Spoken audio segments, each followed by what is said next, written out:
because you're violating one of the terms of service in our license. So open source licenses do not stop you from using it for whatever you want. Now, the other kind of more obvious ones are you can see the code, you can study the code, you can change it so it does what you want to do. The freedom to share the code so you can help others. The freedom to distribute copies of your modified versions to others. Okay, so everyone gets the benefit for your improvements. Now, these are really important as well. But again, I'll just go back to the first one, which is actually called Freedom Zero, because they went back and added it later. And they didn't want to change the numbering of the other freedoms. So they added Freedom Zero kind of later. And that's, to me, like very important. They thought it was obvious to people, but it turns out it wasn't. So they went back and added it. Okay, oh, hold on a second here. All right, so let's take a look at a few licenses. These are licenses that I'm familiar with. Well, actually, I'm not as familiar with the Common Development and Distributed License, but whatever, that's also a popular one. But permissive licenses are the most liberal, the most free to do whatever you want licenses. The Apache license is very popular, created by the Apache project and now the Apache Foundation. The BSD licenses, there's two of them. There's multiple of them, but any one of these will work. They're also very, very free and liberal to use. This is what the Redis project uses. MIT license, also very free. Mozilla public license, the Common Development and Distributed license, and the Eclipse public license. These are all very popular, and there's many others. You can go check out at the link below. You can see some other licenses as well. But these are common. If you run into any of these, you shouldn't have to worry about really anything. Just make sure that you read the instructions, which usually mean that you just have to add that you used this license, this code came from this license. That's usually all you have to do. Or maybe you're using code that came from this project. You're going to attribute where the code came from, and that's it. There's also a copyleft type of license, which means that it's the same as above, more or less, except you must make any changes that you make to the software available to the creator or others to use. So there's that one extra stipulation. And the reason why this is an important difference is because oftentimes it means that if you mix this code with other of your proprietary code, it makes your proprietary code now fall under this license. So for some corporations, that's just a non-starter because they don't want to mix their proprietary code with open source code and then be required to share it. But if you're just building only open source code, this should not be much of an issue for you. But again, if you're working with a company and you're going to use some copyleft code, make sure that they know about that because they may have a problem with that. There's also some non-open source licenses out there, which I would recommend that you consider, even though they're not open source. There's many companies out there like MongoDB, which has the SPSS. Actually, it's SPSL. I mistyped that. SSPL license. There's the Redis source available license, Confluent.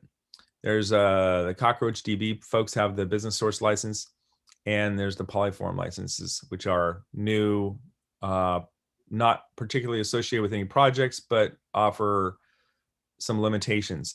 Now, why would you want to have an open source license that has limitations? By the way, if you put limitations into your open source license, it's no longer an open source license, but it's very similar to open source. So it's something you could consider. And the time to consider that is if you are putting code out there for the world to use and you want all of the benefits of open source, but you want to limit the cloud vendors from reusing your code to offer a software as a service product to compete with you, then you may choose one of these licenses.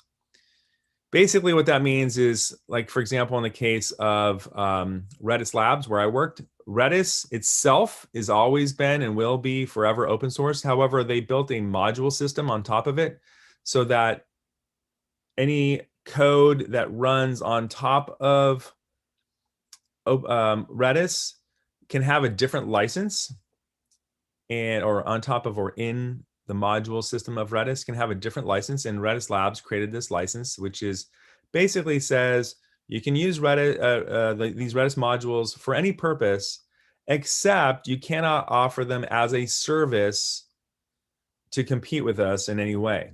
That's basically what it says. So anybody who's a user of open source Redis can also use these modules, but you can't build a business to compete against Redis Labs with these modules.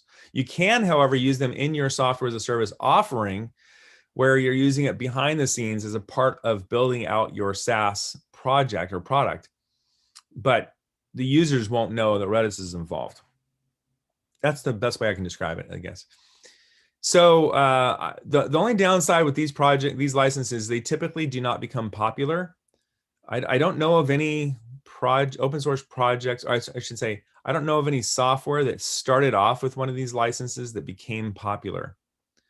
So if you choose one of these licenses, just realize that you're probably gonna inhibit many users from using your software, and that may be okay with you.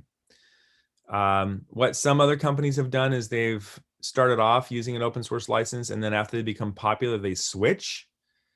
This is very controversial.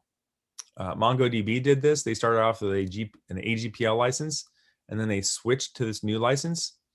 I don't think that's good behavior, but it's not wrong, because anybody can then take that software that was open source and they can continue to use it as it was in the last instance that it was shared as open source software. And in one particular famous case of this,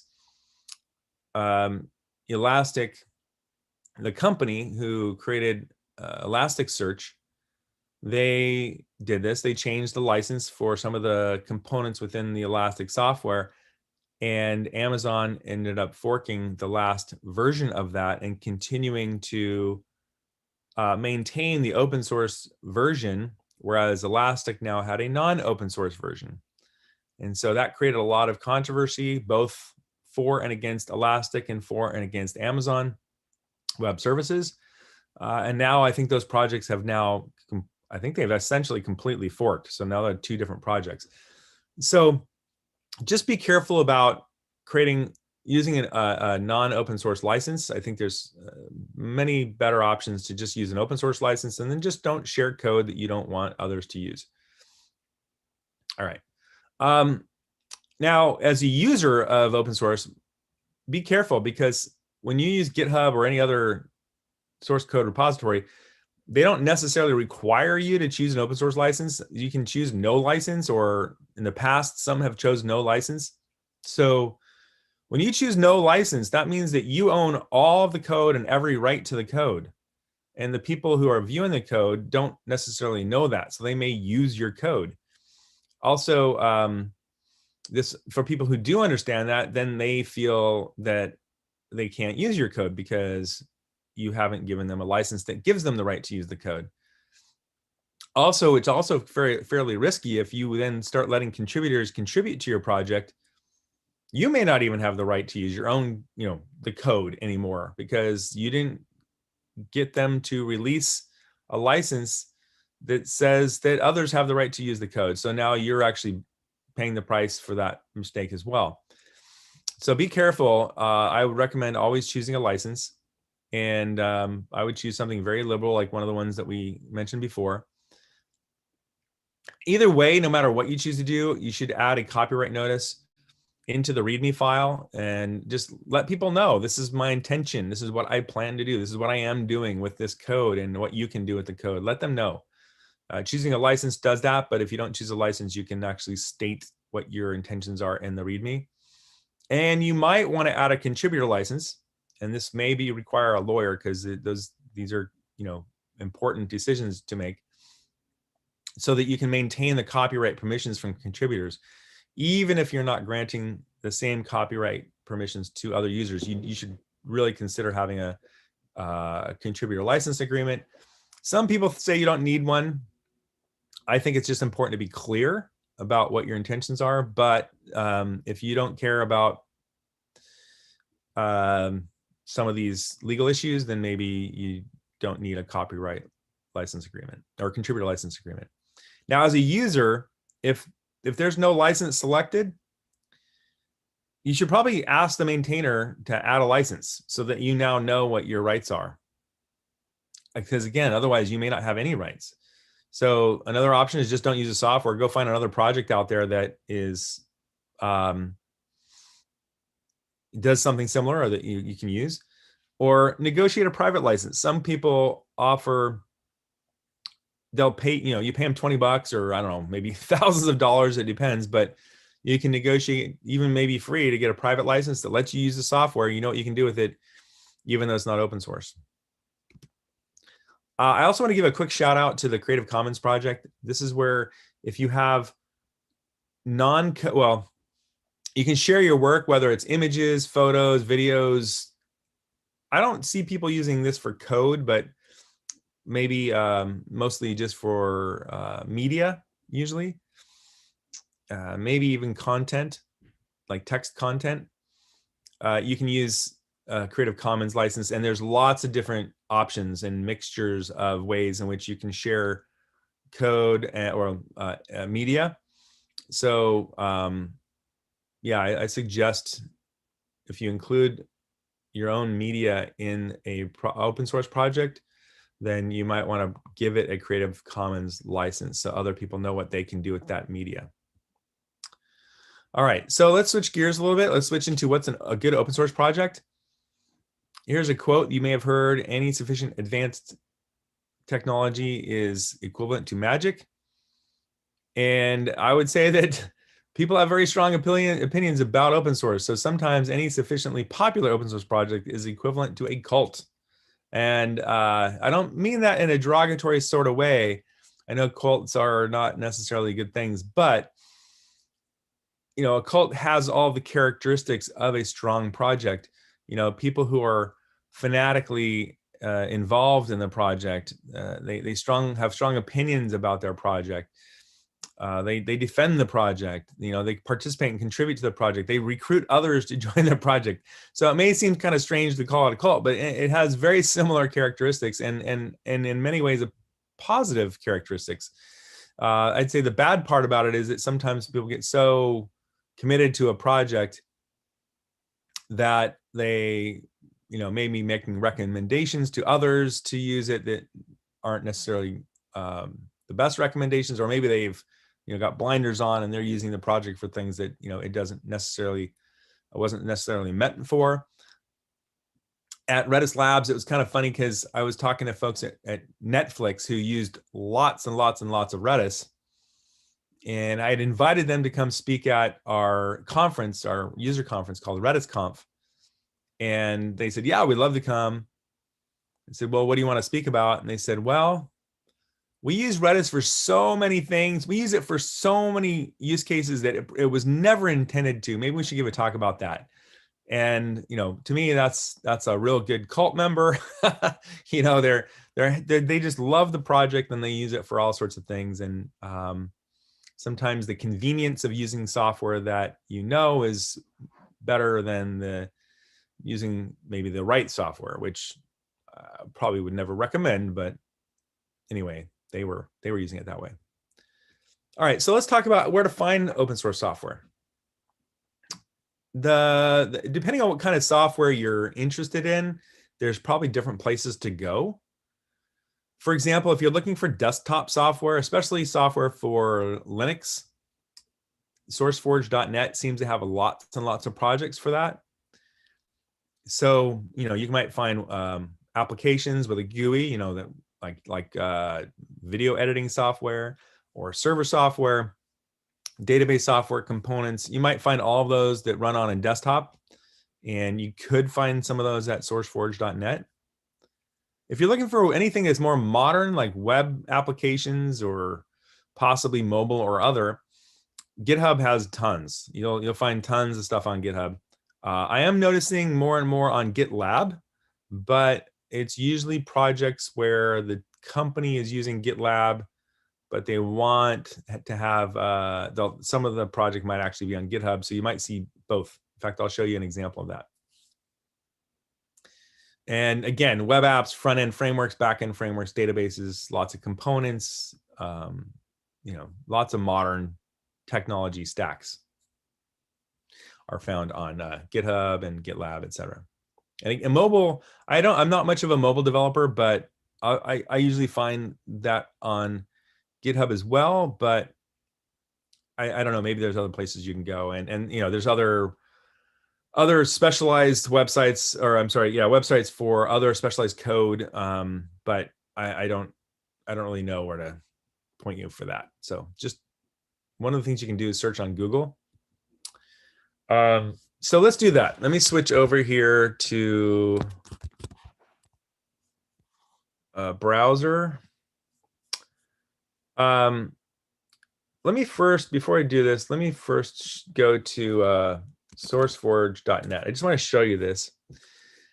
If you subscribe to this newsletter, I've been a subscriber for way too long, and I don't really read it much anymore because the software tends to be, you know, desktop, laptop software, and I don't use that much of that anymore. But if you search for, let's say, video editing, okay. So if you look for video editing, let's see, you'll see how OpenShot pops up here pretty high. This is a pretty popular one, although I don't think people are necessarily downloading it from this site because it's only got 142 downloads this week. That's not that much, but you can find software projects this way, and then maybe go, find them wherever they, are mainly available.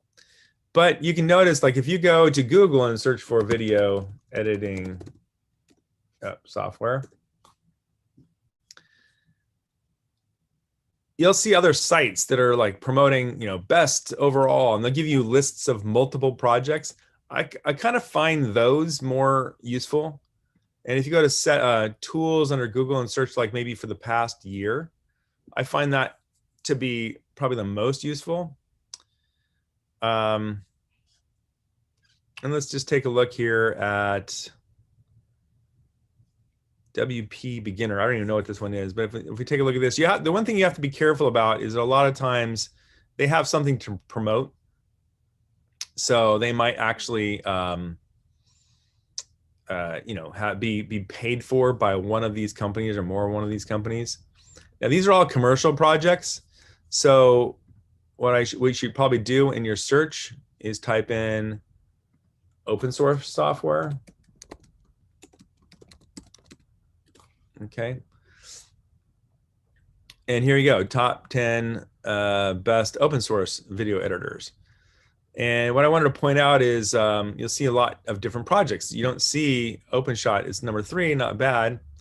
But, like, for example, I've actually used Blender before. So, here's Blender. And if you go back to sourceforge.net, it didn't show up. But you actually do find it if you search for Blender.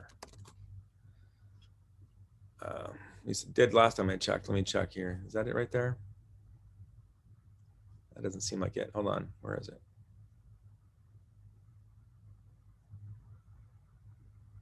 Oh, that's weird. Maybe I skipped it somehow. Is it up here? Where is it?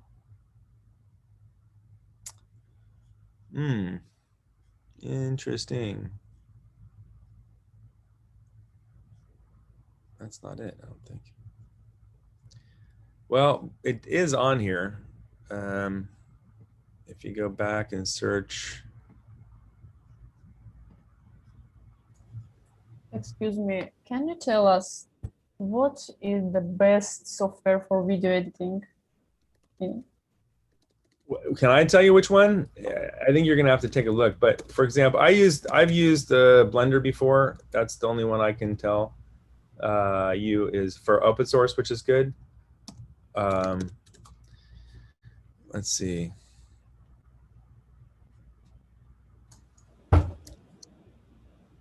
Let's see. Hold on one second. Open source.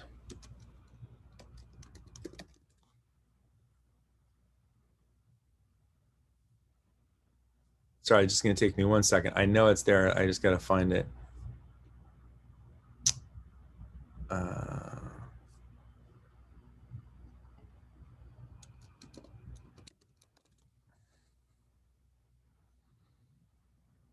There we go. So they have a comparison of it. Here we go. Okay, so Also comparisons. And it reminds me, yeah, if you can do like, if you can find 2 or 3 different projects, sometimes you'll find a website that compares the two, and that's another great way. You find one that you like, and then type in like versus. So for example, if I put open shot versus, you can see some of the others that they recommend here. Now, that doesn't recommend Blender, but you can see how that Google will then recommend it to you.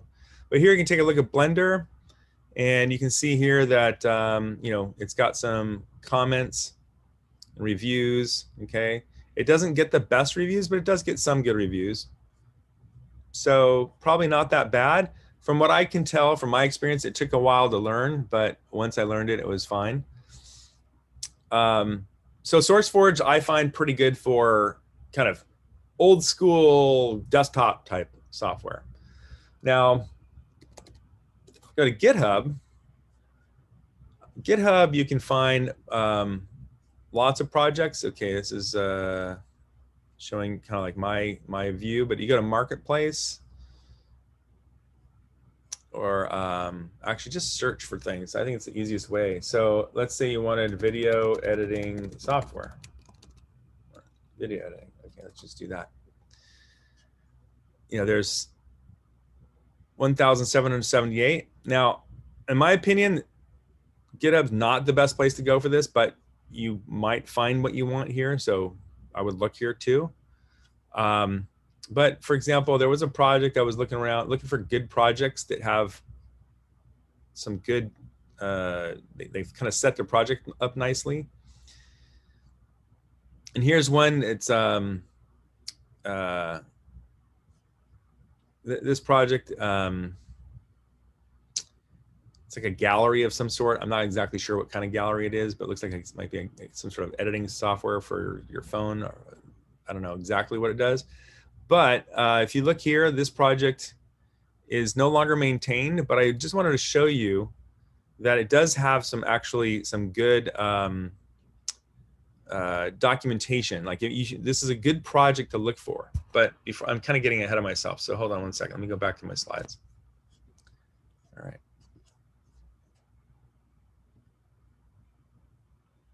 Okay. All right. So how are you going to evaluate a project? So once you find a project, obviously, does it do what you need? That's super obvious. But, you know, a lot of times projects have a name that implies that they do something, but, you know, just like any article or clickbait article, that doesn't necessarily imply it does what you think it does. But once you found a project that does what you think it does, then another thing to look for is stars and forks or contributors. Last commit. These are all things that give you an idea. Did this project get traction? Does it have current contributors, and is it currently active? So if you go back here to this project I was looking at, so even though, I mean, they're nice enough to tell us that this project is no longer maintained, but they did a nice job. So if I didn't see that this project is no longer maintained, you'll then see, okay, they're talking about if you want to contribute, they give you some how to identify issues. They tell you the licenses. So this project, I don't know what happened to it. Maybe there just wasn't enough usage over time. But I would say that the creators of this project did a nice job of telling us what they need to do, or what you should do. For example, like if you look at the README file, that's what this project, that's what the file is we're looking at. They give you information about all the information that's required, you know, especially around licensing and contributing. And then if you take a look up here under issues, the issues tab, you can see here that they actually, you know, had quite a few people contributing at one point in time. But now you can see here, let's see here, if you go into pull requests, you know, they're just nothing recent. So it really shows you that issues go back, not too far back. Look, that's about 4 months, 5 months. That's not too bad, but there's just not a lot going on here. You can take a look at insights, and you can see who the contributors are. And again, you can see there's not that much contribution lately. You can see that these are probably the 2 people who contributed the most and are probably the contributor leaders. Yeah, and again, I don't know what happened to the project. You can take a look at community. You can see like what important documents they've shared. Code frequency changes. This is green is adding code, red is deleting code usually. I think that's what that usually means. Yeah, additions and deletions. Okay, so you get the idea. And you can see that there's forks. Oh, up here in the upper right-hand corner, you can see the number of stars. It had 3,200 stars. That's reasonable, right? 1,400 forks. At one point, this was a popular project. Now, what may have happened, let's go back here. Let me just show you. It kind of takes a little sleuthing to figure out. But when I was looking at this earlier, I noticed they had down here issues. No, where is it? You can trace the status of known issues here. Now, if I click on that, it takes you over to GitLab. So it looks like this project was also perhaps being maintained on GitLab. And then around a year ago, it kind of stopped.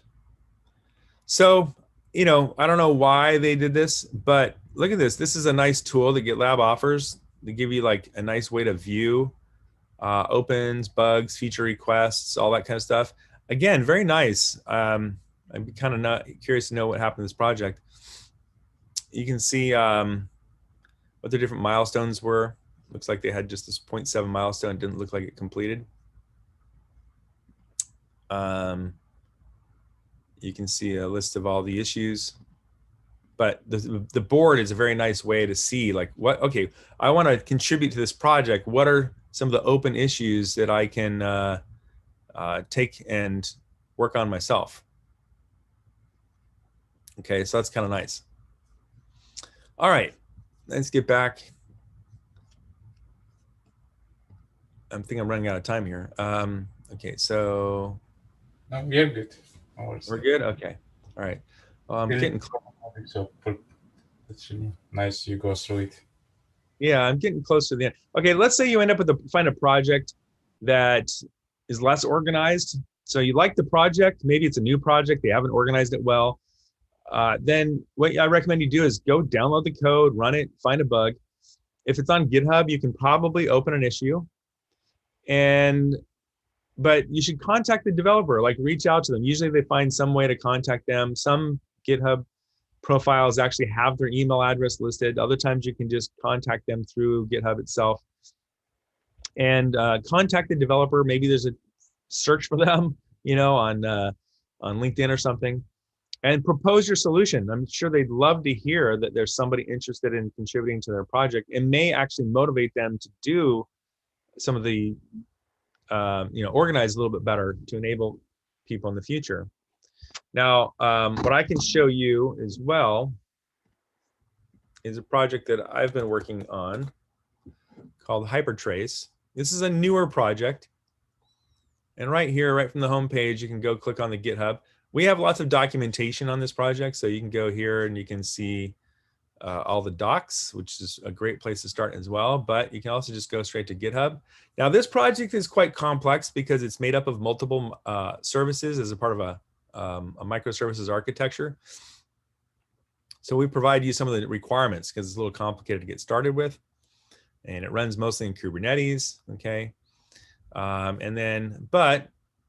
is our README, but if you go up to like pull requests, you can see that this particular repo doesn't have any pull requests. Well, that's because it's microservices-based architecture, and this is just the Helm chart repo. But we did suggest that people publish all of their issues here on this repo, even though there's many repos for this microservices-based application. So these were generally all the issues go, and you can see there's quite a lot of activity here. Okay, 3 days ago. All right. So this is looking like it's a fairly active project. If you go to Insights, you can see here that contributors, there's lots of different contributors. It looks like it's fairly active. Okay. You see, I didn't do a lot, but these two guys are doing a lot, and there's quite a few others involved. Actually, what's interesting is there should be a couple others in here that don't show up for some reason. Maybe they're just not public. Anyway, you can see that you know, we've filled out lots of the documentation required for to make this a publicly community project. And you can see commits over time, and you know, are maintaining over time. So anyway, this is just another example of a project that you might see, and you know, see that there's people actually contributing. You can see here that 4 days ago somebody contributed here. But in this particular project, because there's so many different repos, you really don't know what's going on unless you take a look at one. So for example, you could go to the configuration service, let's say, and you can see here, it's 17 days ago. So each one of these is a different service as a part of the microservice architecture. And you know, you might want to contribute to any one of them. This project has a dual license model. So it has the Hypertrace core is available under Apache license, whereas the complete project is available under a dual license. That means that some of the components have been reserved to keep the cloud vendors from using, but some of it is under Apache license. Okay. Let's go back to present. All right. So what I wanted to do is kind of summarize a little bit here about going back to, you know, a successful project, and one that started off very, very small was the Redis project. So if you are looking to get involved with the project, or if you are creating your own open source project, then the Redis story is actually quite good to pay attention to. And let me just tell you how it got started. So Salvatore had a problem. He's the creator of Redis. He had a problem that he was trying to take a lot of analytics. So basically every page view, he had multiple analytics that he wanted to save into a MySQL database. And at the time, you know, this is over 10 years ago, MySQL just couldn't handle, they were trying to get about up to 100,000 analytic elements per second, because he was doing work for, I think it was, it might have been Telecom Italia, but it was some telecom, I think. And they just had a lot of web pages that they were tracking. And so he just couldn't get every hit to a page to go into the MySQL database. And so he tried to come up with a solution, and he figured out that he actually could write 100,000 records to the database per second if he batched them in. So that meant that he needed to batch all of the hits somewhere, and then, you know, collect them somewhere, and then write them in a batch into MySQL. And actually MySQL can handle that. So he wrote a little program that in C, and it would basically accept all of these inputs. It would write them into memory, and then every couple seconds it would write, you know, like, or every, I guess, a few times a second, it would write, like, you know, tens of thousands at a time. And MySQL was handling that. But that little program, he started adding to it, added a few more features. And he's like, hey, this is pretty useful. I wonder if anybody would like this. And he actually posted it. Let me see if I can click on this link. There you go. He actually posted it.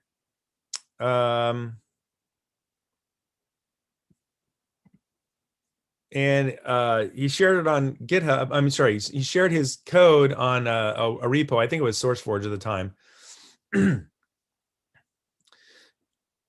I know it's Google Code, sorry. And he had a few comments. Now you notice this isn't that popular. There were only like basically 5 different comments here. And most of the comments were like, hey, you should use the memcached, like another project. Or down here, like he just tried to wikify it. Okay, that's nice. And this person's like, hey, you should check out this other project. And somebody else is like, why don't you write it in Erlang? I can't. So nobody's really helping him out here, except for this one guy. His name is Easy Mobius. And he wrote, I knocked up a quick prototype Ruby client library for Redis. So far, it supports the following. I should be able to fully compliant library in a few days. So then he comes back and he says, hey, this is really cool. Nice job. I just finished implementing the entire spec here.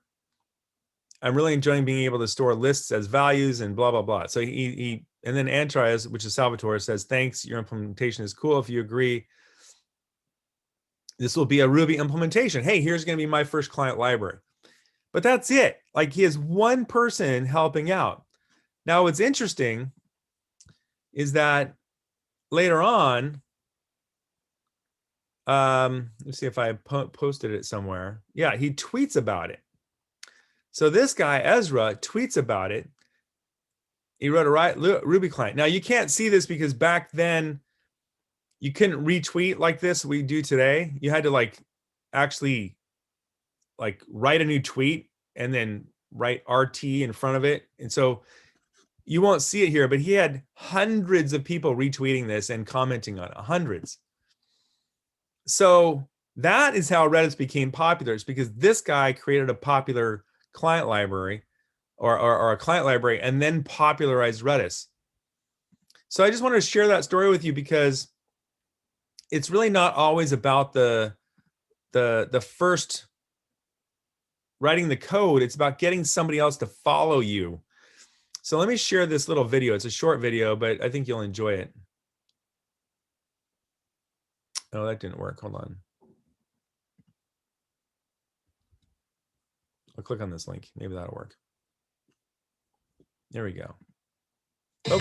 If you've learned a lot about leadership and making a movement, then let's watch a movement happen start to finish in under 3 minutes and dissect some lessons. First, of course, a leader needs the guts to stand alone and look ridiculous. But what he's doing is so simple, it's almost instructional. This is key. You must be easy to follow. Now here comes the first follower with a crucial role. He publicly shows everyone else how to follow. Notice how the leader embraces him as an equal. So it's not about the leader anymore. It's about them, plural. Notice how he's calling to his friends to join in. So it takes guts to be a first follower. You stand out and you brave ridicule yourself. Being a first follower is an underappreciated form of leadership. The first follower transforms a lone nut into a leader. If the leader is the flint, the first follower is the spark that really makes the fire. Now here's the second follower. This is a turning point. It's proof the first has done well. Now it's not a lone nut and it's not 2 nuts. 3 is a crowd and a crowd is news. A movement must be public. Make sure outsiders see more than just the leader. Everyone needs to see the followers because new followers emulate followers, not the leader. Now here come 2 more people, then 3 more immediately. Now we've got momentum. This is the tipping point and now we have a movement. As more people jump in, it's no longer risky. If they were on the fence before, there's no reason not to join in now. They won't stand out, they won't be ridiculed, and they will be part of the in crowd if they hurry. And over the next minute, you'll see the rest who prefer to stay part of the crowd, because eventually they'd be ridiculed for not joining. And ladies and gentlemen, that is how a movement is made. So let's recap what we've learned. If you are a version of the shirtless dancing guy, all alone, remember the importance of nurturing your first few followers as equals, making everything clearly about the movement, not you. Be public, be easy to follow. But the biggest lesson here, did you catch it? Leadership is overglorified. Yes, it started with the shirtless guy, and he'll get all the credit, but you saw what really happened. It was the first follower that transformed a lone nut into a leader. There's no movement without the... Okay, so I'm gonna stop it. It's a fun video. You can go watch it completion here, but you get the idea, right? Like that guy out there, the shirtless guy, he was just doing his thing. He's like kind of like Salvatore. He's like, hey, this I thought this was really, useful code. Or I like my dance here. I'm gonna show off what I'm doing, and he doesn't know if anybody's gonna join him, but somebody did, and he helped that guy.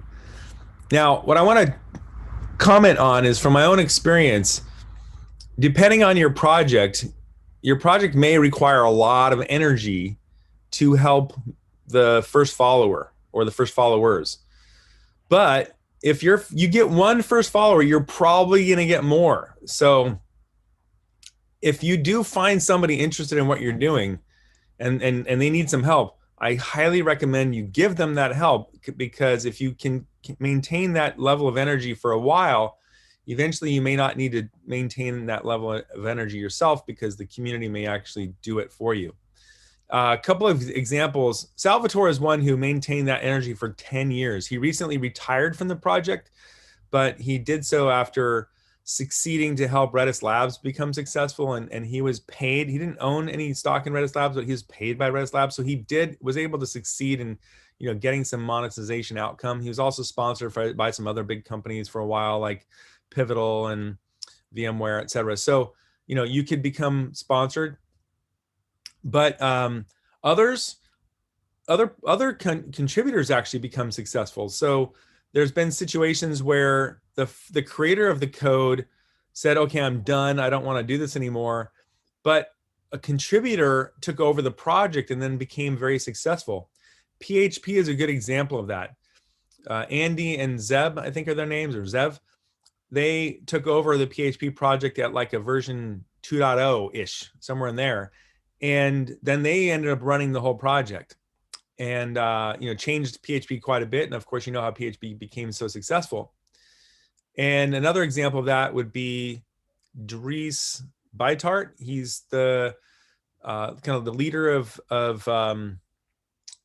oh gosh, what's that framework? I'm blanking on the framework right now. But he became I'm gonna have to look him up real quick.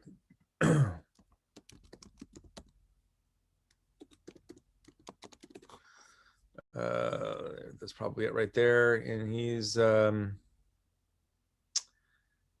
Drupal. Yeah, of course, Drupal. So where is it? Here we go. So Dries took over the Drupal project, and he actually ended up building a whole company around Drupal. So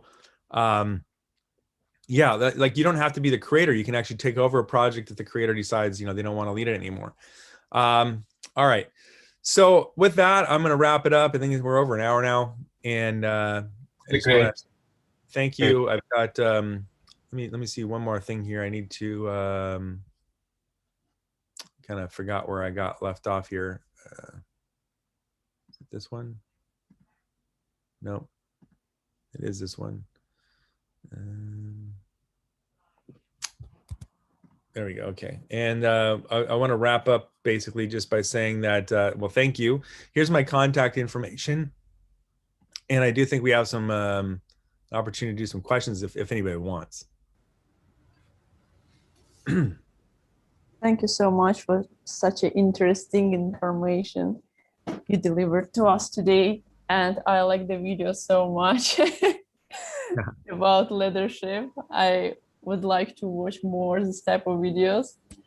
And if anyone have any questions, you may write down to the chat below. We will talk about them now, or simply turn on your microphone and ask directly.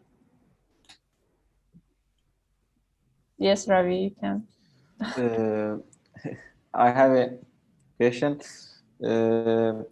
What are the key factors to a look when picking the open source project?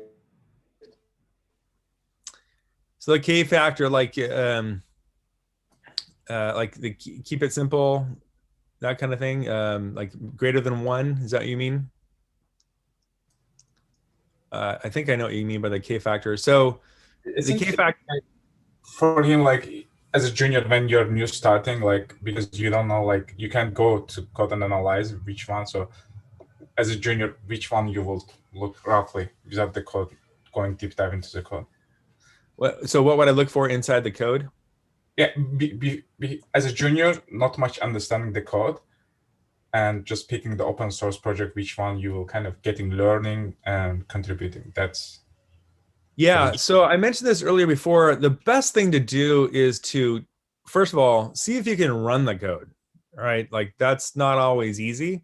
And, you know, you know, everyone knows about like, you know, well, it runs on my laptop. Well, you know, the creator of the code may have it running perfectly well on his laptop, but maybe he left out some configuration details, or maybe your laptop's a little bit different than his, or the different environment variables or something. So oftentimes you'll run into problems like that. Now, if it's hard to deploy and run the project, it probably doesn't have many other users. Or maybe it's really simple and it's easy to figure out. But what I found is that our project was pretty complicated to deploy and we weren't getting many users. So we ended up having to, you know, make a video, provide some instructions, you know, document everything well, and then we started getting users. It doesn't, so just because a project is hard to deploy does not mean it's not worthy. It just means there may not be many other users. And that's a great time to get involved in the project. So if the project looks like it's going to be useful, then get involved with it. Like it may not require much. It may simply be helping the developer get it to work on your laptop. That's it. Now, once you get it to work on your laptop, what should you look for? You know, do you understand the code? You know, sometimes you can look at a project and you can see that they copied and pasted a lot of the code. That's probably not a project you want to be involved in. Like maybe try to find out where they copied and pasted the code from and get involved with that project. I don't know how you can tell that, but sometimes you just might see a lot of extraneous code in there and you're just like, what is this doing? Well, maybe it doesn't do anything because they just copied and pasted a bunch of stuff. So I would look for a lot of copy and paste. You probably want to be involved with a project that's using original code, or at least you know, they've acknowledged where the project comes from. Let's see, what else would I look for? I don't know. It's probably going to depend a lot on the developer, their skill level. Maybe you want to find out who the project developer is and see what they've done in the past. Maybe they've done other projects that have been successful, or maybe, you know, you can see the number of contributions that they've made to other projects, because that implies that they have some idea what they're doing. And then also, depending on what the developer of the project is good at, it may turn out that part of the project is not good, but other parts of the project are good. Maybe they're terrible at UI, or maybe they're great at UI. So that part of the project is good or bad. They may need some help fixing some of the other parts of the project. So if you can find out what they're good at, or I'm sorry, if you find a project that looks interesting, ask the developer what they need help with. They may tell you, hey, look, I'm really good at this part of it, but I really need help with the front end or something. And then if that happens to be your fit for you, that might be a great way to now become a valuable contributor to a project. I don't know what else to tell you about that, but that's the best answer I can give you. Okay, thanks. And should we join a popular open source project or go for the ones we are good at? Yeah, so if you're new and you don't really know,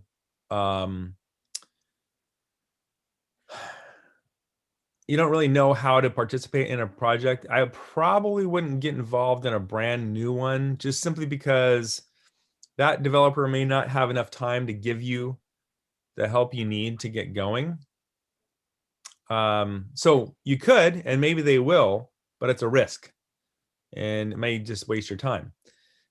If you get involved with a larger project, you may not have as much of an impact on that project, but you'll probably find somebody to help you get started.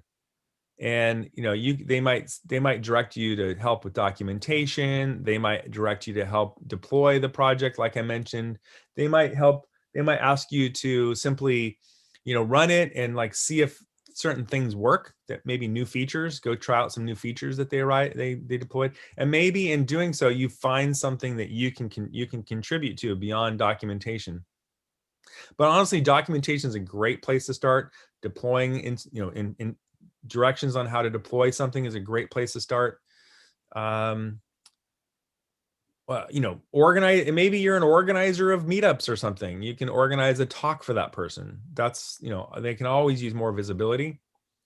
And if it's a big project, they may have like a user conference, or they may already have meetups. They may already have webinars, that kind of thing. You can simply, attend one of their events, see if there's something going on that looks interesting to you, like a new feature, and then try to implement that feature. Just implementing the feature and giving feedback on that. So those are some ideas. But the bigger projects generally have more people who can help give you instructions on how to get going. And I think for newer people, that's probably a good idea. Thanks. I also have one question. What do you think? What are the ways to protect our intellectual property in open source? Yeah, so that's a really sensitive subject for me, because I've been involved with multiple projects that have had license changes, or had that issue. They want to protect their code. It's not a simple answer.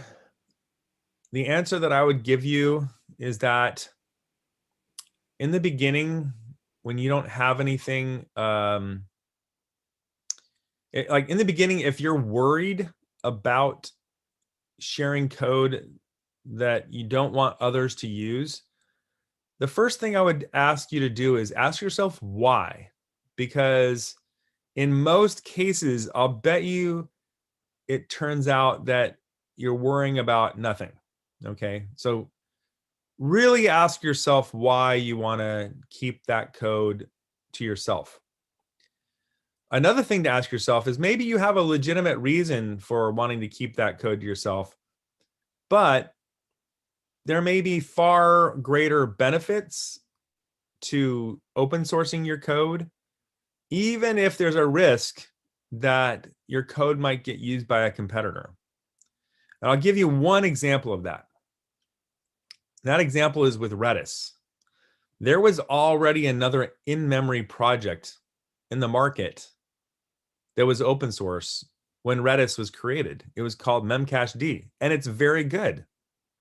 If Redis had not been an open source project, it would never have been picked up. Never. And Salvatore would have owned all of his code, and it would have kept proprietary, but it never would have been popular. We would never have had a company called Redis Labs, because open source in that particular case was key to getting it successful, to getting it used, and feedback, and the community involvement. And then eventually Amazon actually used Redis, and Redis Labs had created a company around Redis, and Amazon started using Redis, and it actually hurt Redis Labs because so many users would use Redis on Amazon. But the reality is that had Amazon decided to only use Memcache, they would have crushed Redis. Memcached is what everyone would be talking about now. So Redis Labs would not have as much of an opportunity today, in my opinion, as it does, even though Redis on Amazon, which is called Elasticache, is so popular. It still creates a larger ecosystem that created a great opportunity, or continued to build a great opportunity for Redis Labs. And Redis Labs eventually figured out how to create a module system that gave it an opportunity to create and protect some of its code. And Redis Labs has been a successful business because they have intelligent management that made tough decisions and worked hard, and good technology. So I think it's actually more important, in my opinion, to get your code out there and to become successful, and then figure out what you need to do to protect your code than it is to protect your code from the beginning and just have a very small number of users. So I would suggest that. Now, given that, if you do want to protect your code, the code license that I like the best is the Confluent license. The reason why is because it's very, very free license. It's not open source, but it's very, very free because you can use that code for anything you want. It's the Confluent community license, except you cannot run it as a service to compete against them, but you can even sell software. You just can't run it as a service. So it's a very, very free license, except you can't be, Amazon cannot use it and run it as a service to compete against them. Also, the Polyform licenses that I listed, those are also, they're kind of like the Creative Commons licenses in a way. And they're not open source, but they do have some nice language that helps protect your code. But again, you take a risk if you open source your code, you also take a risk that nobody will care if you don't. Okay, got it. Thank you. We'll take into account. Nurlana, I have a question. Yeah, go ahead. Thanks, Dave, for awesome presentation. While your presentation, you gave some information, but I had a question, but I found I found answer from your presentation, from your speech. But I would like to ask one simple question. That well, wait, before you do that, what was the question that you had that I answered? Yeah, I would like, for instance, I would like to start some open source projects, and I want to attract or some people join to my open source project. But your short video gives some signals. It was the example for how to attract people, but I want to listen your experience or some thought in that process. Maybe you have some addition to say. I wanted to listen your experience. Thank you. Okay, so I've definitely had many failures in open source, and what I mean by that is the projects that I've started myself were not popular. Now, that wasn't my goal. I think in the long run, I would like to have a project that is successful and popular, but it's never really been my goal. My goal has always been to accomplish, build something that was useful for me, right? And for me, building something that was open source was simply an easier way to get people to give me feedback. I wasn't looking for people to, use it themselves. If they did, that was nice, but that wasn't my goal. So you may just use open source for that reason only, just to make it easy for people to try out your software and give you feedback, and maybe that helps you in some way. Now, the example I will give you though is, so with Redis Labs modules, those are not open source modules, but I think they're a good example of how to create an open source project, even though they themselves were not open source. What they did is they first released if you go look at Redis modules, you'll find, for example, you'll find like a search, Redis search. You'll find, let's see, Redis search is really the most popular one, but then there's like the Redis JSON project, which is kind of like a document store. There's gosh, I'm blanking out on some of the others right now, but those are good ones. Anyway, what they did is they first released these projects, and they weren't open. They weren't popular. Okay, they weren't popular, and they weren't open source. So there's a lot of work to get these projects to become successful. Right now, what they did initially is they documented them well, they promoted them, and they encouraged people to try them. Hey, you have this problem. Why don't you use this? I'll help you get started. And they had a Google forum. So the Google forum was a nice way to let people ask questions. And then once you join the forum, like, you're going to receive questions from other people. And someone who is in that forum might have learned something that would help the next person. Now, these forums were not popular in the beginning. In fact, they're still not super popular, but they got traction. eventually people started asking enough questions in that forum to where you could see that there was activity. So, you need to show activity. And another thing I would do is do everything you can in the public. When you're engaging with users, try to use either the forum or use Twitter. Do all of your engagement in the public. Take and make sure that there's like an FAQ where questions in the forum, put them on an FAQ page and say, here's a bunch of questions people have asked. Here's the answer. And by the way, if you have other questions, go to the forum, because that FAQ page will show up higher and higher in the search results. Also, try to get people to, those are the main things I would do. Be fanatical about supporting people. Like, try to answer their question right away.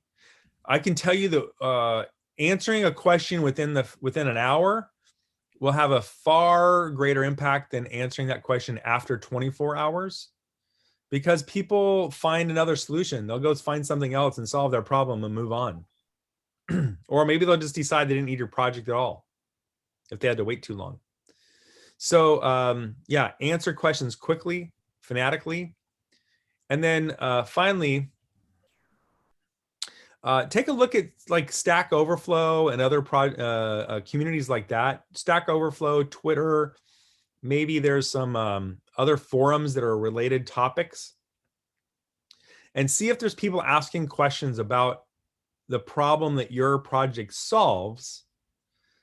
Answer their question. Don't try to promote your project directly, but answer their question and then say, oh, by the way, if you're interested, I'm working on a project that solves a related problem.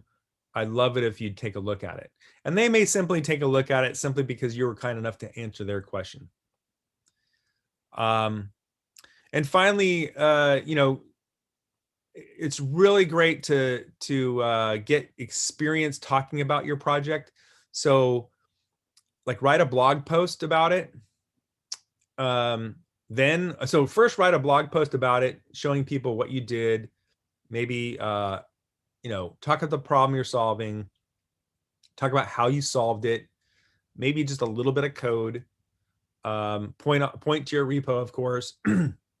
If you can, provide a little demo video. Then what I would do is get somebody to give you an opportunity to talk about it at like a meetup, just to get some practice talking about it. And then maybe you could submit your project to some open source conference or, some related conference. But online is really the fastest way to get momentum, is, the forums and Twitter and all that kind of stuff, because meetups and conferences, that takes a while. That's all I can think of right now. Thank you. Thank you, Dave. We also have one question in the chat. What are the top open source project conferences and events you recommend from Pomite? Yeah, so that's changed over the last year for sure. For example, O'Reilly OzCon was one of the earliest ones that I really enjoyed going to. It kind of lost a little bit of its momentum over the last few years, and then when the COVID hit, they basically canceled it. So O'Reilly OzCon is sort of done, unfortunately. But I would follow O'Reilly in general and see if they're doing any online activities. I really like their community of people. They're smart, they're intelligent, they're experienced. And they may be doing some online events. All Things Open is a well-known conference, open source conference.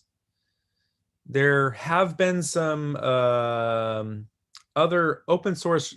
FOSDEM in Europe is a great conference. I don't know what they're doing in person these days, but take a look at FOSDEM. I'm leaving out quite a few. There's the foundation conferences, which I'm not a big fan of because they tend to be kind of heavily influenced by the large corporations, but oftentimes they're free to watch online. There's a free one, kind of free one called Developer Week. It's not completely free, but they usually have a whole bunch of free talks, and there's a lot of open source related projects in there. And that's more of a beginner level conference, I find. Let's see. And then there's a whole bunch of open source projects that have their own conference, like RedisConf. And even though they're commercial conferences because there's a vendor behind it, the project itself has usually some interesting open source related activity going on. So for example, Redis is open source. So any of the announcements about Redis, like Redis 7 just came out, that's all open source. So you get a lot of benefit from just learning about the open source version. There's a ton of other ones. If you want to email me, I'll go look up. I'm always finding new ones. So, depending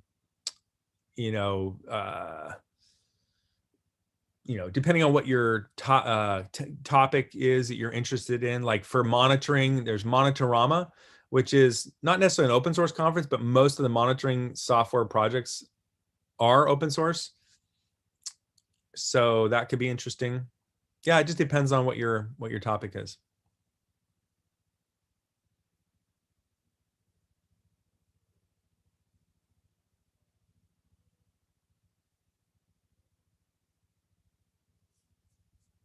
You were talking a lot about hacking. I would like to ask if someone got hacked because of my open source. Is there any risk of getting sued? Yeah. So in the licensing, different licenses may say, use at your own risk type of thing. In general, if you're not, I'm not a lawyer, so you're going to have to really kind of look into this yourself. But in general, people don't sue open source projects unless you do something malicious on purpose. I don't think somebody's going to sue you. I suppose they could, but a lot of times the open source project sort of gives you a barrier that says, hey, this is use at your own risk. I'm giving it to you to use, but I'm not taking any responsibility for it. So that's probably the best way to go. Make sure you use a license that kind of infers that, then I think you'll be fine. Now, as far as if you use open source software, there are different projects that will help you find vulnerabilities in your code. GitHub does this itself. And then, what's the name of the company? Hold on a second. I should know this, but I'm just blanking out. Hold on a second. What are they called?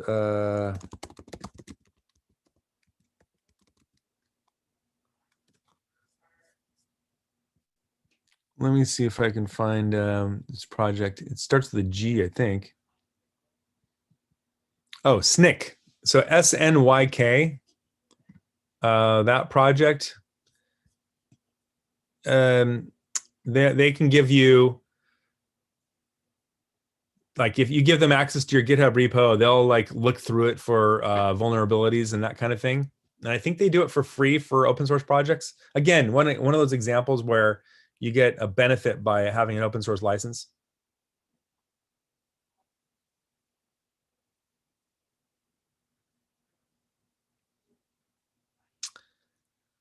And that's basically it.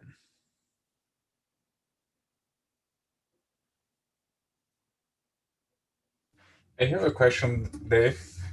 Actually, again, thank you so much. It's really so much relevant because we are in a stage kind of trying to pick it up and bring together. But before going to project, we kind of taking time, learning as events.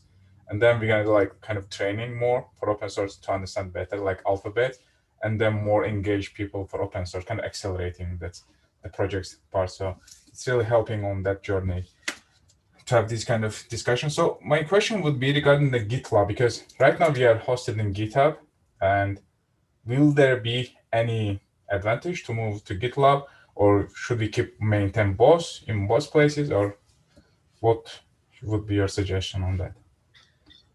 Oh, wow. Yeah, I don't have a good answer. I haven't used GitLab a bunch, so I can't tell you. I can't tell you like why you would use it versus GitLab or GitHub. So, but as you saw there, it did have some nice additional features.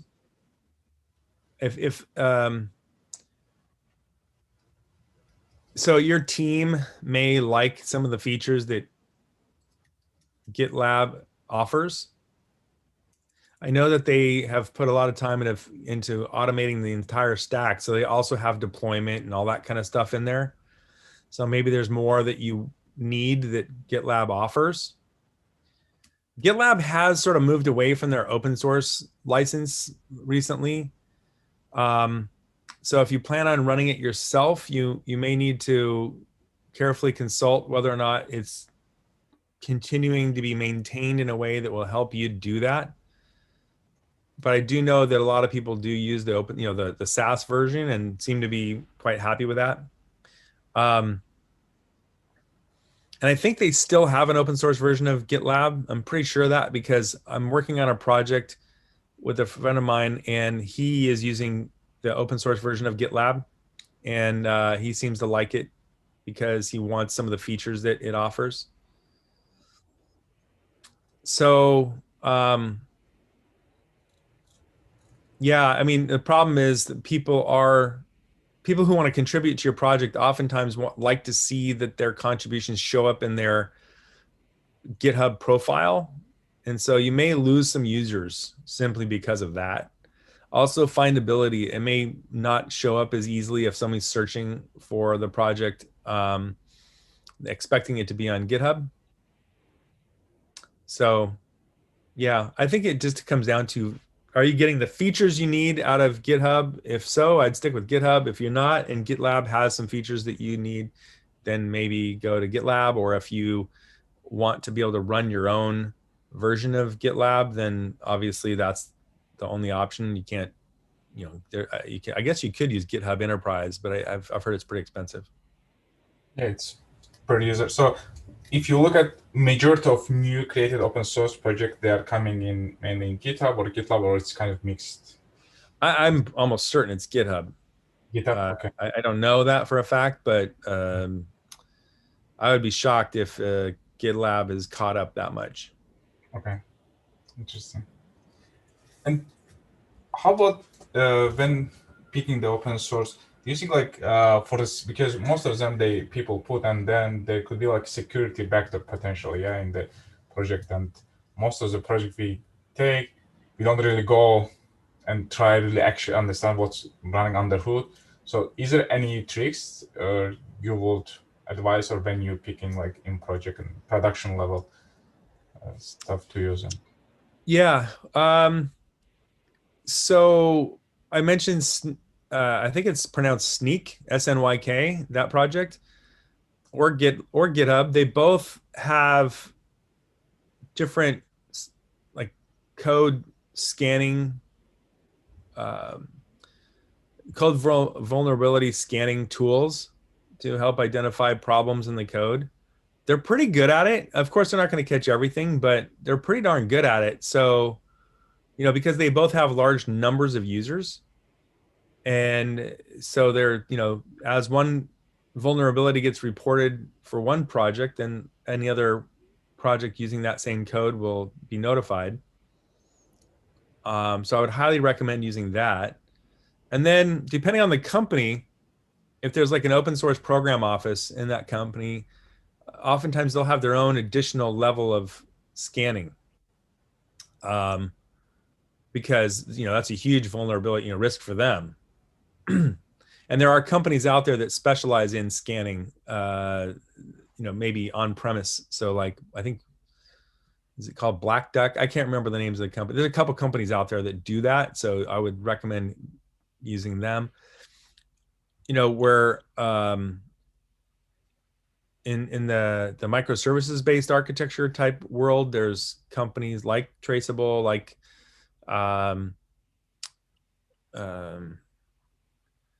I mean, there's a ton of them now. Companies that do, you know, security for your SaaS application or your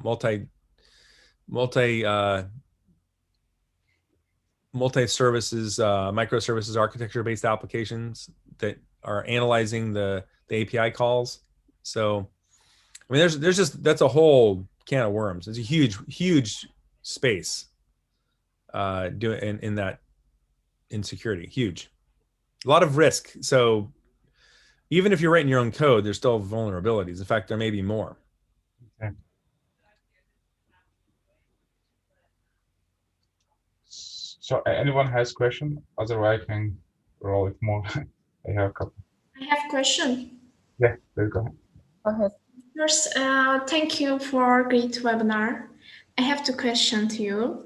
What are the top companies actively involved in open source space? And second one, how we can find mentors about among open source contributors? Oh, great question. All right, so the top companies are kind of not a surprise.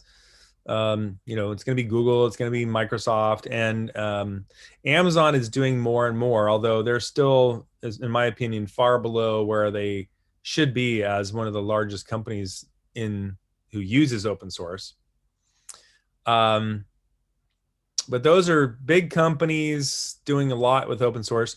There are some pretty darn big financial companies who are now using open source. Capital One, this is many years ago, like maybe 4 years ago, they sent like hundreds of their developers to OSCON, which is, like I said, an open source conference. I find that, strangely enough, the financial companies tend to be using a lot of open source. I think it's just because they use a lot of code in general and they need to scale a lot, and using open source databases, et cetera, is a great way for a company to scale. A friend of mine was actually at another financial services company. I can't remember which one. Maybe I can find it real quick. Hold on a second.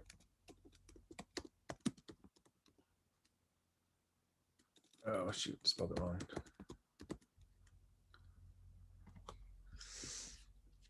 So a friend of mine was at, yeah, he was at Capital One. Before that, he was at edX. And now he's at Fannie Mae, and he's creating the open source program office there. So like really big companies that have a web presence will use a lot of open source. Netflix, of course. There's a ton of them out there. If you go to any of the big conferences, especially like the CNCF, the Cloud Native Foundation, and see the Cloud Native, I forget what it sounds, Container Foundation, I guess. And you look at where like the companies that are speaking at their conferences, you'll see big company names, because they always want to have big company names, talking about open source. Those are open source conferences. So if you see a big company speaking at an open source conference, then that's a good idea that they're you know, using a lot of open source. So that's one area I'd look. Now, as far as getting a mentor, so there's a lot of push right now, as you probably have noticed, to help women and other minorities get started in software development or, you know, the cloud. And usually that's around open source. So you probably already know this, but like, you know, look for one of those organizations. There's meetup groups. They have, you know, online groups. There's a ton of them out there. I'm actually speaking at one. Hold on a second. And I recruited a few mentors actually to that one. So let me see if I can find it real quick. It's called Open Source Day, but I found that that's not very helpful.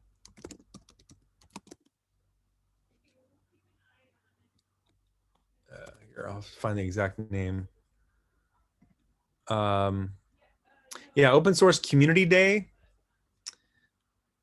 It's by Tibco. And you'll see that there's a bunch of folks there. Can't really see the names. Oh yeah, at the bottom, the speakers there. Let's see, like Amanda Brock, she's with Open UK. Aaron Moeller is the one who I know. Yeah, there's somebody from SUSE, I think. I don't know if that's very helpful, but and there's also conferences now that are about enabling people to get started. Another thing I'll mention is that I once hosted a meetup. It was a women in technology. I think it was it called?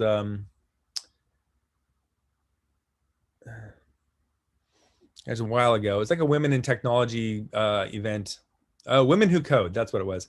And the men showed up to those too. So one thing that I've noticed is that they may have the name women, in it, or maybe some minority group in it, but they're not. I've never seen one that says, hey, if you're not part of our group, you can't come. I've never seen that. So even if you're not part of those groups, I find that those groups are very open and welcoming and will, help you too. So yeah, try them out. Oh, and just a final comment on that. Looking for a mentor, that's kind of what they want to do. So they love it if you ask that question. So I would try one of those groups first. Now the problem with those groups is that they tend to be very generic, so they may not actually have somebody who can help you with the particular problem that you're looking for. But I would still try them, because they're going to maybe they have a good idea of where to look for someone to help you with that particular issue that you're trying to learn about. The other thing is, go find the technology that you are particularly interested in, and then ask some of the leaders of that group, because they may volunteer at an organization that specializes in mentoring, and they can then direct you to somebody in that organization who already knows the technology you're trying to learn, who is a mentor. Yeah. And then another thing I've also noticed is just be active on Twitter and ask people for help. Like, you may get nothing, but it doesn't take much to do that. And there definitely are people who want to help in some way, and maybe Twitter is the only way they can do that.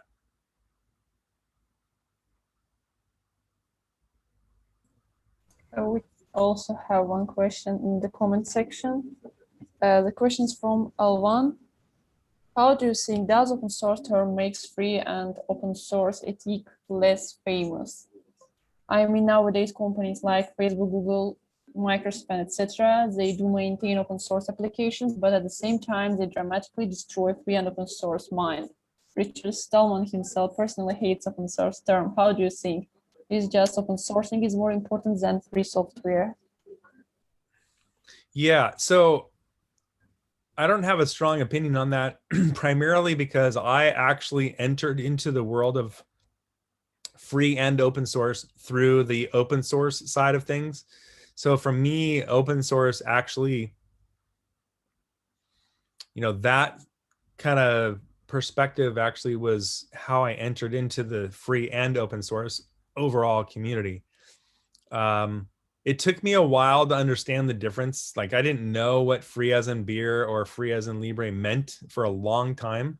So perhaps that's what you're talking about, because the open source general community doesn't differentiate much, and therefore they don't necessarily teach you that etiquette. But I think hating open source is probably a disservice to open source overall, and free and open source, because it's a good way for people to enter into the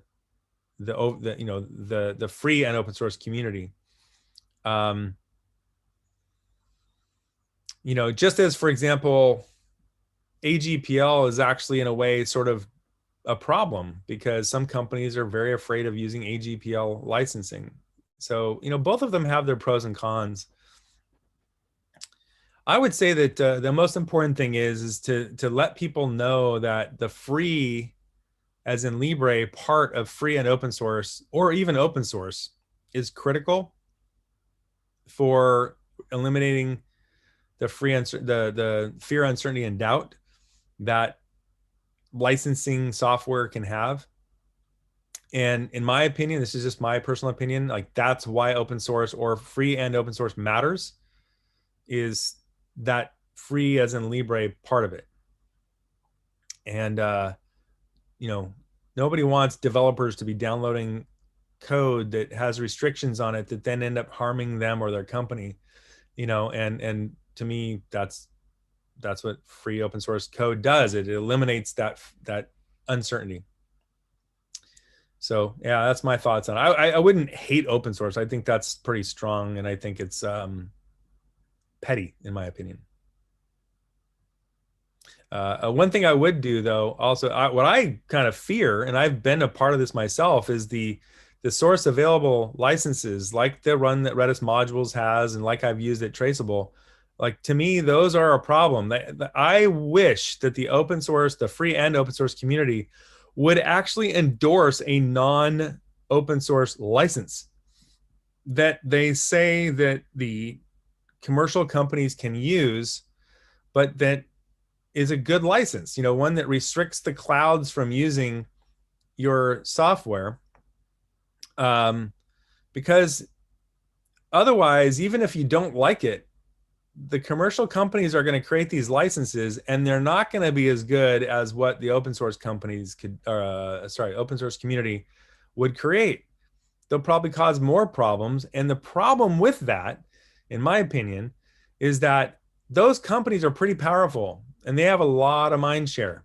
And they're going to start to tell people that a source available license is just as good as an open source license.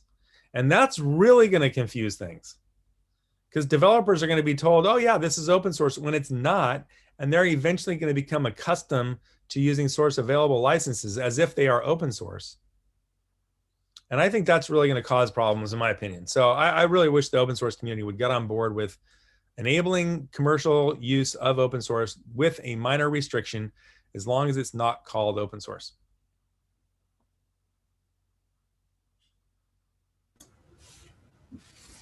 I have another question, Dave. You mentioned about open source program office in companies.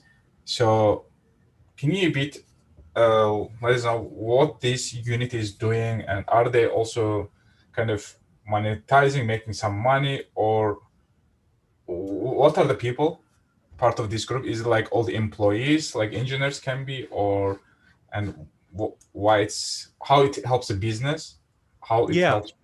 Well, I'm not a expert in this, but I can tell you that there are many issues with open source. Well, there's many issues with software in a corporation in general, and it can be very complicated, murky. Licensing is a real like dark art, in my opinion.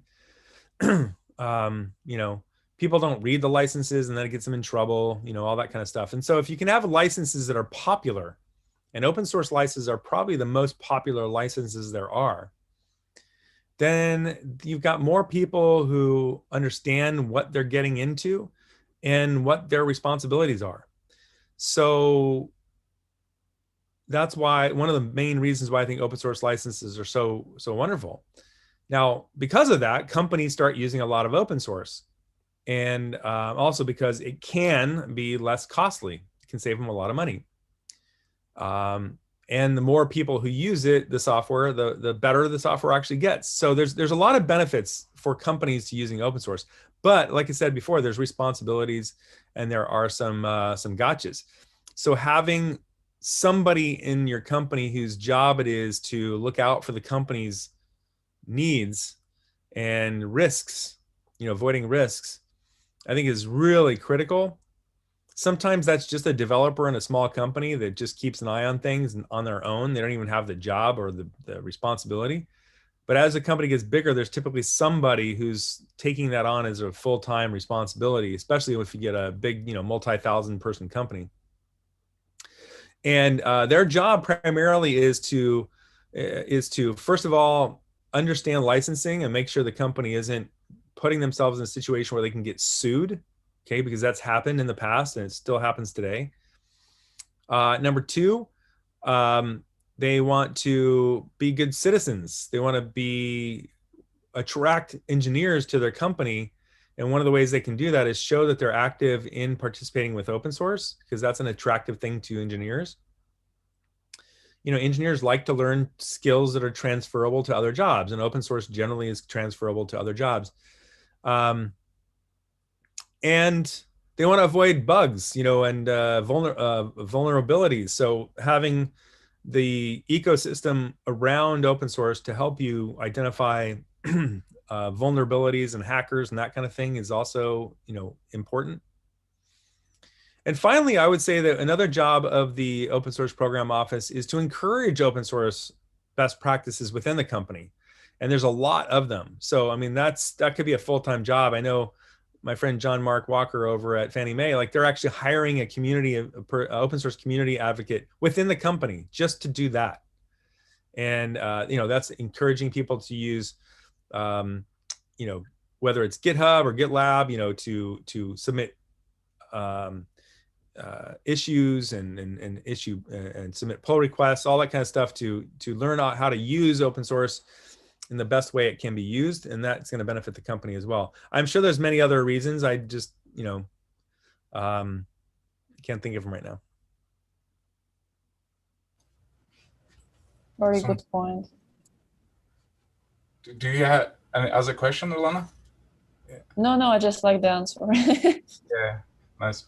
Dave, actually, I have more also for the Go specific question, like what are the tooling or some of the tools you would, out of your mind, you would recommend using? Because you mentioned Salvador, when he started, like he was only guy, yeah, he was focusing on the writing the code. But how about like for Hacker News and all these platforms that he went and write, and so it's like it become really hard to over time to be in so many places. Do you feel like it's better like to focus on one platform? I don't know, like focus on LinkedIn or Twitter, or be over all the places, and the one will pick you go after. So especially in early days, how you would suggest like push all the cylinders, or the one pick couple one and kind of?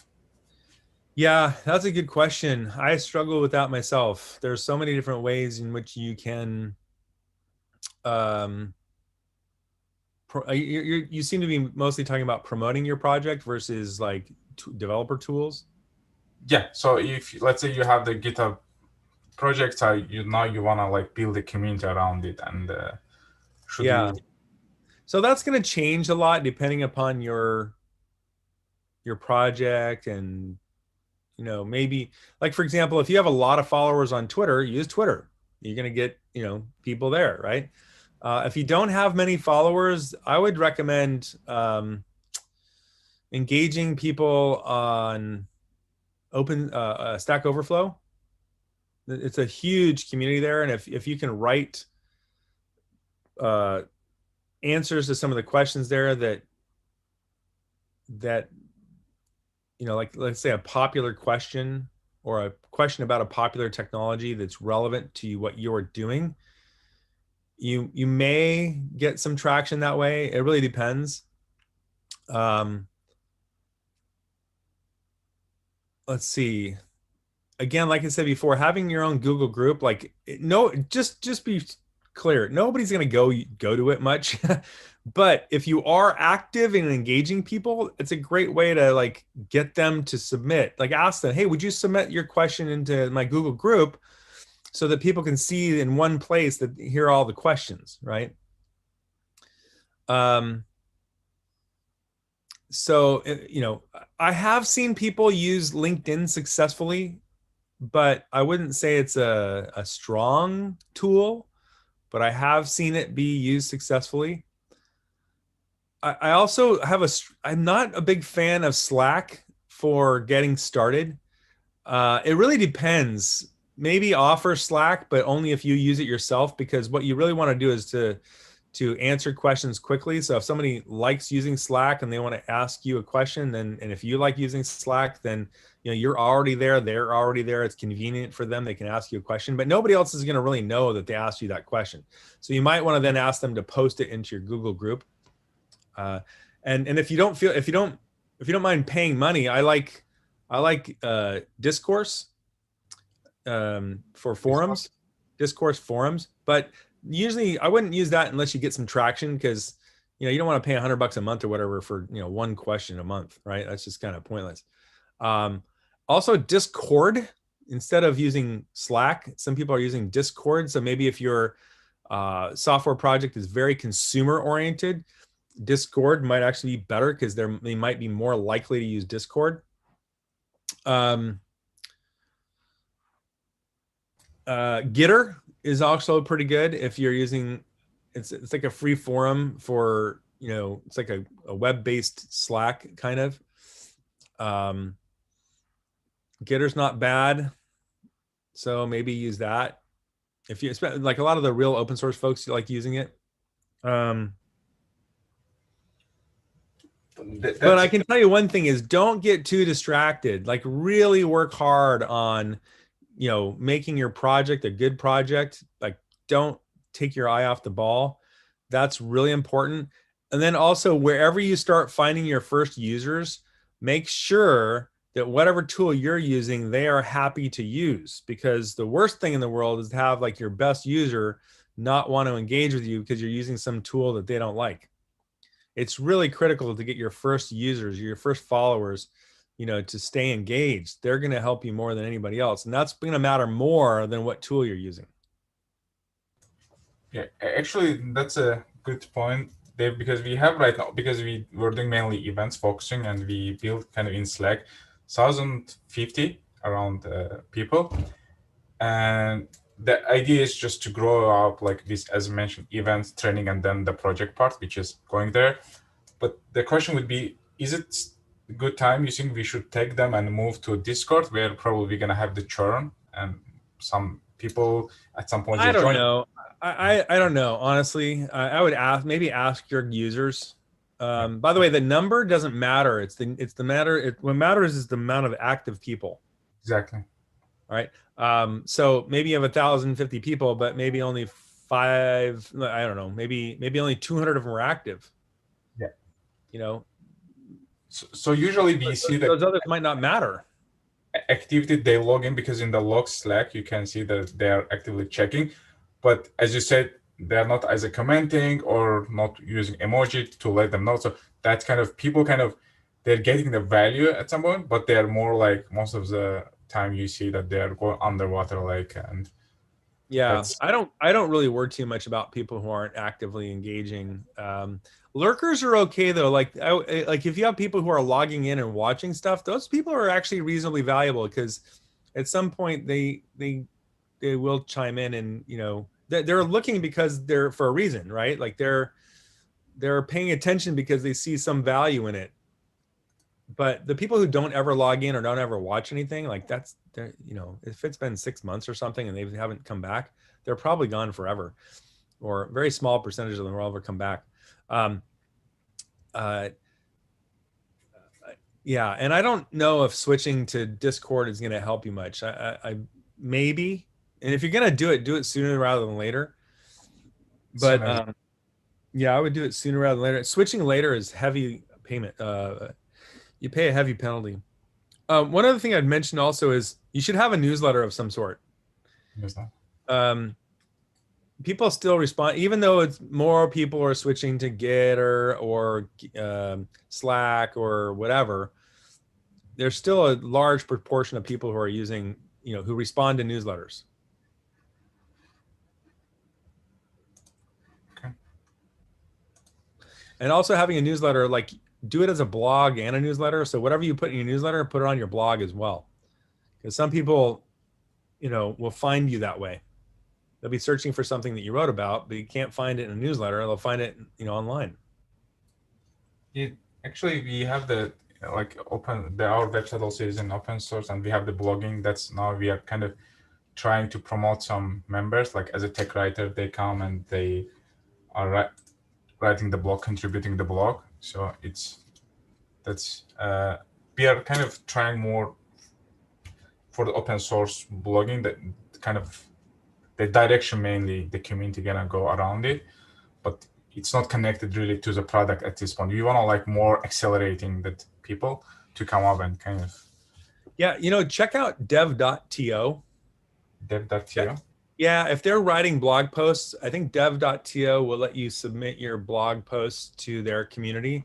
And they have a pretty big community now. So like you might get some traction there, or at least some click-throughs. Okay. By the way, what's your open source project? What is it? So that's the thing, like as I was mentioning, like it's more accelerator or open source accelerator, where we kind of events, the trainings, and then the website itself. We have a couple that from members submitted, but this is the website itself is as open source, for example. Yeah, we have another one, Job Hacks, that's open source. That's my school project we worked on. Yeah, that's. All right, we'll have to check it out. Yeah, that's so the sessions we put here, and then we basically the website itself, but we want also more the product wise. The Job Hacks is one of them. Like if you go to jobhacks.com, it's open source, for example. All right, I will have to check it out. Yeah, awesome. By the way, so one thing I'll mention is that a project that I'm very interested in right now is I'm helping a friend with, and I've actually contemplated like helping him start this project. Is it's called onecommons.org, and he is very interested in helping open source projects deploy more easily. His name's Adam, and he's built some deployment technology. It basically helps you with the last mile of deployment. So whether you're using HashiCorp or Chef or Puppet or anything, Bash, whatever, he has built this tooling that helps kind of complete the deployment.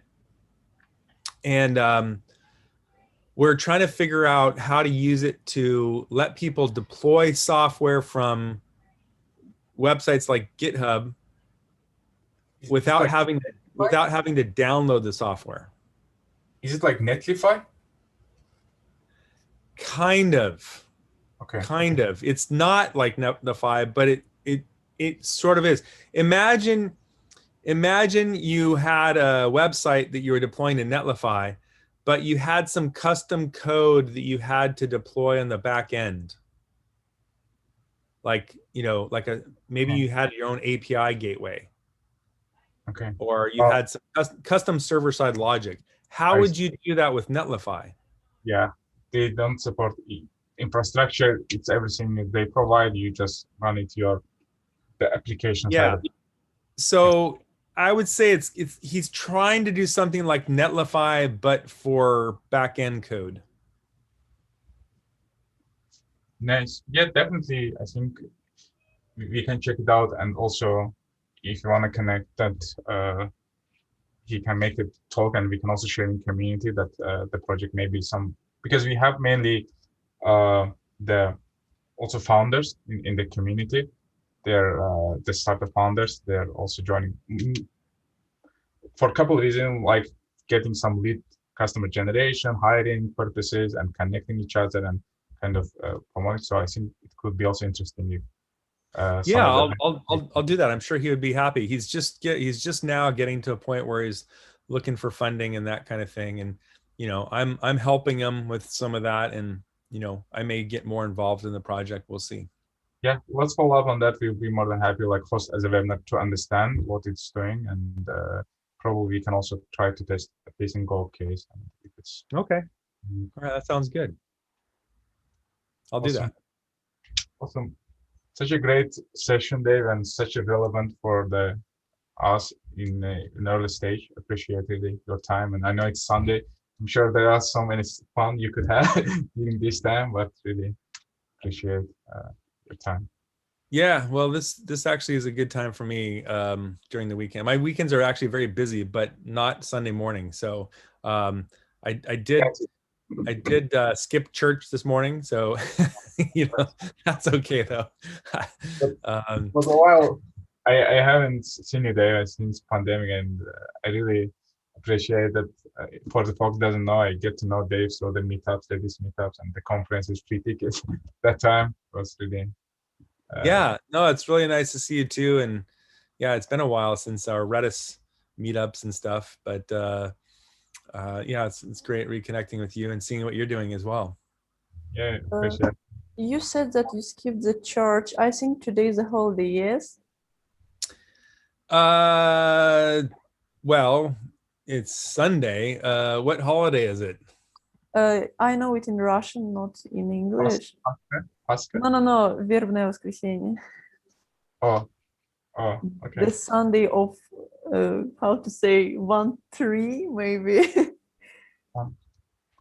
So maybe it's there is different type of. But it's not for Catholics. Yeah, well, I'm a Unitarian, which is sort of an offshoot of the Protestant religion. It's very non ideological. Palm Sunday. I'm sorry. Palm Sunday. Mm-hmm. Yeah, I don't honestly, like, we're probably mentioning it in our service, but the Unitarians are a very open religion, so I'm sure that they will mention it today, but it's we're pretty watered down religion. It's more like a spiritual religion than it is like a fundamentalist religion. So it's actually kind of why I like it, because it's kind of open to everyone.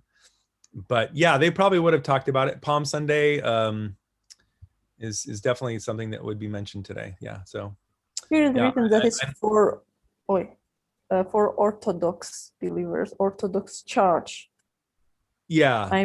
No, I'm familiar with it. It's our church is the kind of the opposite of Orthodox, so we're pretty kind of mellow and easygoing. You just visit for your soul. I mean, it is. It's really about that. Like, I used to go to a regular sort of Presbyterian church, and I just kind of, in my own personal life, decided that I didn't need the fire and brimstone, and I didn't need someone telling me that I was gonna be bad if I didn't do certain things. But after a while, I realized I did miss the kind of spiritual elements of that, and meeting with other people who wanted to talk about important spiritual subjects. But our church is very open. Like, we have people come and talk about their own religions there. Like, we've had people come and talk about Judaism. We've had people come and talk about Islam and Buddhism. And the people in our church are not offended by that. They find it interesting. We can learn different things from different religions. But Unitarians are basically kind of an offshoot, or kind of like a kind of Christians at the basic level. Yeah. So yeah, nobody's gonna be upset that I missed today, but It's nice sometimes to have out of tech discussion. Yeah, exactly. But I think you can visit it in the evening, no? Or all the mornings are available. It's okay. It's okay. It's totally okay. No, I mean, is it like a ritual to go in the mornings, or it's available to visit it in the evenings and have discussions that time? Some churches will have recordings and you can watch later. Some churches have like multiple sessions. Ours is a smaller church. There's only 60 people who go every Sunday. And so, yeah, they're not going to repeat it. I missed it. It's okay. It's totally okay. Don't feel bad about it. Hey, to me, this was spiritual too. So don't worry about it. I just also like such, spiritual activities. Therefore, I understand that it's valuable time spending. Yeah, absolutely. Well, I appreciate that. Thank you. Everyone also, I know they didn't want, but like Garib and Josh, some old friends, just hi. Thanks, folks, for joining. Appreciate it. Oh, cool. Great. And yeah, I think that's it, boss. What do you want? Should we finalize? Yeah, we can. We can move to the next slide, which is wrap up and thank you part. It's amazing. Like it's supposed to be short, like over 2 hours. It's really amazing. Such a great time. All right. Are Yeah, I you also- presenting or am I still presenting? Oh, you can change the slide yourself. That's no problem. Oh, Oh, okay. I just stopped. You can. Still people joining. It's really fun. End of the party. So, okay, that's you can also open an issue on GitHub. We'll resolve it as soon as we can. And the main thing, thank you everyone, all the participants, our speaker Dave Nielsen. Thank you so much for your efforts, patience, very informative and insightful session. It was a big pleasure to listen to you today. I have learned a lot of new things for myself personally. Have a good discussion about charts also, and hope to see you next time. Thank Right you so on. much. Appreciate it. Kudos. Yeah, you're very welcome. All right. Thanks, everyone. Have a good evening. Have a good evening. Bye-bye. Bye. Bye. Thank you.